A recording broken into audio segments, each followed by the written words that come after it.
ആഘോഷങ്ങളുടെ നാടായ കൽവിൽ ഒരുപാട് സ്നേഹം ഒഴുകി എത്തുന്ന പ്രിയപ്പെട്ട കോഴിക്കോടിന്റെ മണ്ണിൽ നമ്മൾ ഒരു വലിയ വേദിക്ക് ഇന്ന് ഇവിടെ തുടക്കമിടാൻ പോവുകയാണ്.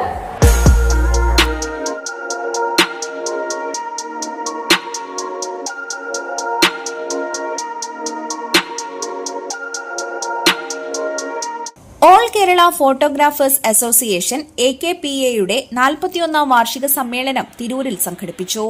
ജില്ലാ പ്രസിഡന്റ് സജിത് ഷൈൻ ഉദ്ഘാടനം ചെയ്തു. ഏറ്റവും കൂടുതൽ മെമ്പർമാരുള്ള ഒരു മേഖല തിരൂർ മേഖലയാണ്. ഒരു ഫോട്ടോഗ്രാഫി മത്സരത്തിന് ഏറ്റവും കൂടുതൽ എൻട്രി അയക്കുന്ന മേഖല തിരൂർ മേഖലയാണ്. ഒരു ജില്ലാ സമ്മേളനം ഏത് മേഖലയിൽ വെച്ച് നടന്നാലും ഏറ്റവും കൂടുതൽ മെമ്പർമാർ പങ്കെടുക്കുന്ന മേഖല തിരൂർ മേഖലയാണ്. ഒരു ഫോട്ടോ ഫെസ്റ്റ് നടന്നാലും മലപ്പുറം ജില്ലയിൽ നിന്ന് ഏറ്റവും കൂടുതൽ മെമ്പർമാർ പങ്കെടുക്കുന്ന മേഖല തിരൂർ മേഖലയാണ്. പക്ഷേ ഇതിലൊന്നും ഒന്നാം സ്ഥാനം ജില്ലാ കമ്മിറ്റി നമുക്ക് കാരണം മെമ്പർഷിപ്പ് അടിസ്ഥാനം നോക്കുമ്പോൾ 182ഓളം വരുന്ന മെമ്പർമാരിൽ നിന്നും നമ്മൾ 80 പേര് പോയിട്ട് കാര്യമില്ല. കാരണം 65-70 മെമ്പർമാർ മാത്രമുള്ള മേഖലയിൽ നിന്ന് 20 പേര് പങ്കെടുത്താലും മെമ്പർഷിപ്പിന്റെ ആ ഒരു ആനുപാതികം നോക്കുമ്പോൾ അവരായിരിക്കും ഏറ്റവും കൂടുതൽ ആളെ പങ്കെടുപ്പിച്ചത്. പക്ഷെ ജില്ലാ കമ്മിറ്റിയിലൊന്നും ഒരിക്കലും ഒരു മേഖലയുടെ പരാതി എന്ന രീതിയിൽ തിരൂരിൽ നിന്നും ഒരു വിഷയം ഉണ്ടാവാത്ത മേഖലാ പ്രസിഡന്റ് അൻവർ സൈൻ അധ്യക്ഷത വഹിച്ചു. അഷ്റഫ് ലൈവ് മുഖ്യപ്രഭാഷണം നടത്തി. മേഖലാ സെക്രട്ടറി സുധീർ കാവിലക്കാട് വാർഷിക റിപ്പോർട്ടും സംസ്ഥാന സെക്രട്ടറി മസൂദ് മംഗലം സംഘടനാ റിപ്പോർട്ടും അവതരിപ്പിച്ചു. സുനിൽ ഇൻ മീഡിയ വരവ് ചെലവ് കണക്ക് അവതരിപ്പിച്ചു. ഹർഷാദ് സൈൻ അനുശോചന പ്രമേയം അവതരിപ്പിച്ചു.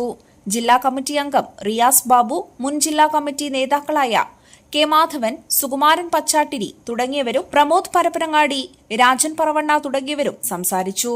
പ്രസ്തുത പരിപാടിയിൽ വച്ച് SSLC, +2 പരീക്ഷയിൽ ഉന്നത വിജയം കരസ്ഥമാക്കിയ ഫോട്ടോഗ്രാഫർമാരുടെ മക്കൾക്കും ഫോട്ടോഗ്രാഫിയിൽ കഴിവ് തെളിയിച്ചവരെയും ആദരിച്ചു. പുതിയ ഭാരവാഹികളെ പ്രസ്തുത പരിപാടിയിൽ തിരഞ്ഞെടുക്കുകയും ചെയ്തു.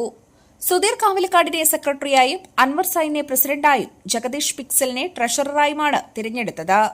നിരവധി പേരാണ് സമ്മേളനത്തിന്റെ ഭാഗമായത്. News today, Tirur.